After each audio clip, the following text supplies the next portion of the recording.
Muchas gracias, señora ministra, y esperamos que la solución política alcanzada en Yemen de transición política pacífica sirva a esos propósitos y esfuerzos por aplicar los compromisos en derechos humanos, promover una cultura de derechos humanos, fortalecer la legislación e instituciones, con el apoyo, por cierto, de la comunidad internacional. A continuación le cederé el uso de la palabra a Su Excelencia el señor Ali Akbar Salehi, Ministro de Relaciones Exteriores de la República Islámica del Irán, y lo invito a pasar al podio.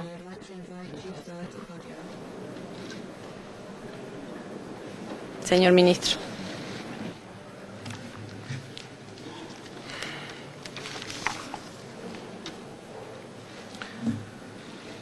Bismillah ar-Rahman ar-Rahim.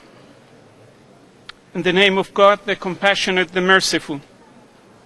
Madam President, honorable ministers and heads of delegations, Madam High Commissioner, Excellencies, ladies and gentlemen, I have the pleasure to address this momentous high-level segment of the Human Rights Council. My presence here today bears testimony to the special importance my government attaches to the Human Rights Council. Madam President, this session of the Council is being held at a time when important developments in the Middle East continue to unfold. As I stated before this August body last year, Middle East people's long ignored aspiration for independence from foreign domination, freedom and democracy should be highly appreciated and respected both by their respective governments and the international community. I also warned against ill-intended attempts by certain powers, both within and outside the region, to obstruct people's will to build a prosperous future based on respect for human rights, rule of law, human dignity, and equality. We are all well advised to be highly alerted against mischievous campaign to sow discord and create divisions among nations by fomenting sectarian and religious differences. Less than 2 years after the public uprising, the people of the Middle East have achieved a lot in their quest for dignity and freedom. I would like to take this opportunity to extend, on behalf of the Iranian nation, my sincere congratulations to the peoples of the region, in particular the Egyptians and Tunisians, for their important achievements in institutionalizing rule of law and democracy through parliamentary elections. Lots are yet to be achieved.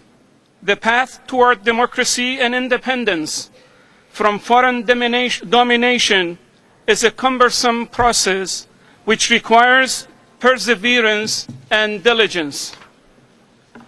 The quest for change and restoration of human dignity has not been limited to the Middle East and North Africa, as it also has inspired many people in other parts of the world, including in the Western Hemisphere, to stand up against the greedy minority and to seek their long overdue basic rights for life, inequality, and dignity.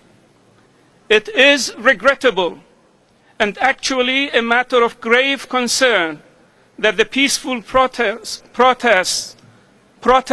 representing the aspiration and will of the majority has been aggressively and brutally suppressed in the US and the United Kingdom.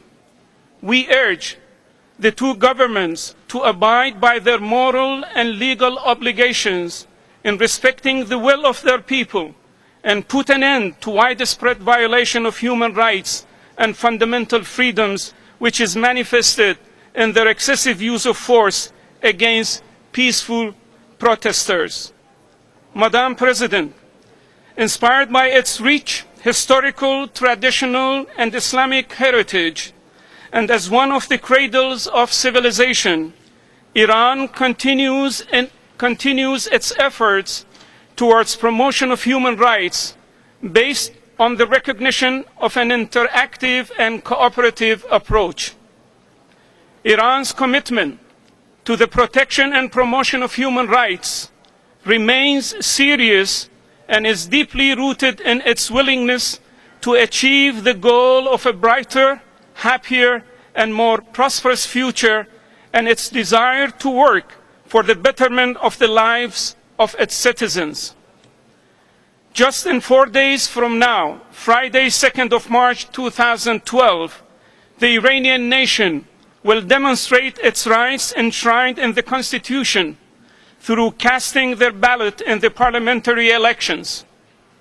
My government has been steadfast in exerting democracy and the right to elect for the past 3 decades, and this has led into winning the trust of its people, which in turn has resulted in high turnout of people in the elections. The 9th parliamentary elections will be held throughout the country to elect 290 members of the parliament. The upcoming elections and the other elections held in the past 3 decades in Iran will indicate a sustainable and flourishing democracy in my country.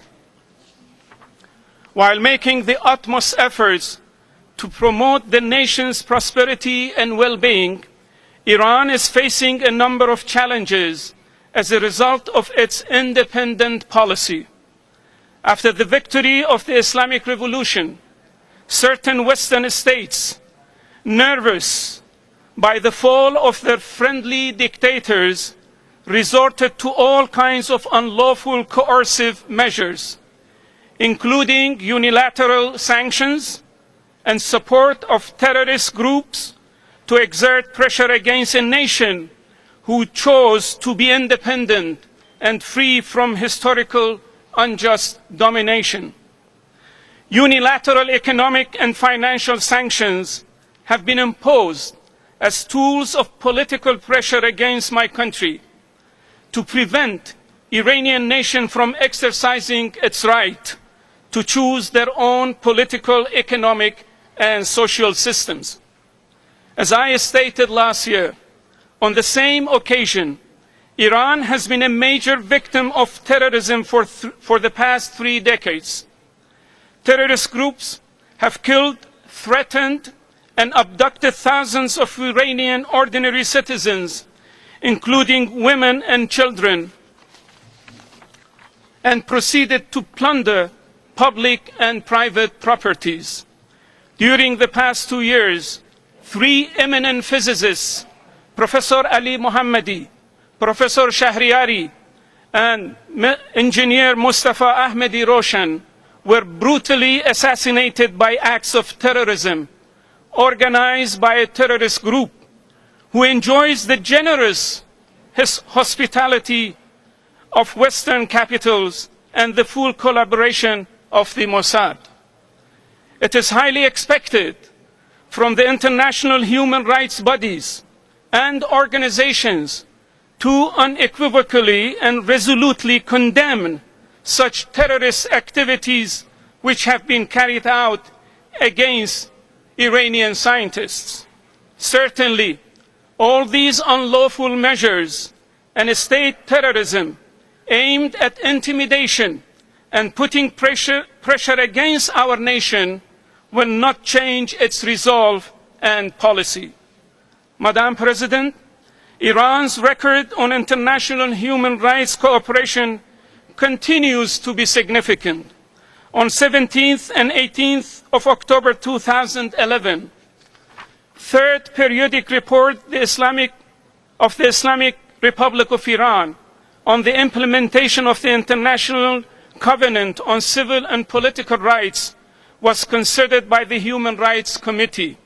Furthermore, in December 2010, Iran conducted a judicial colloquium together with the OHCHR in Tehran. Iran has actively cooperated with the existing human rights mechanisms, and so far it has had the highest number of visits by the special mandate holders in the region, 6 of whom visited the country since 2003. Additionally, Iran has invited the High Commissioner for Human Rights to visit the country, and the preparatory delegation from the Office of the High Commissioner visited the country on 19th to 21st December 2011. Iran has also regularly and consistently responded to the communications from the special mandate holders of the Human Rights Council. Madam President, human rights are common heritage of humanity, which have been initiated and developed by valuable contributions of all civilizations and cultures. Any abuse of the human rights for unjust political expediencies reduces this highly valued concept into an instrument for foreign policy.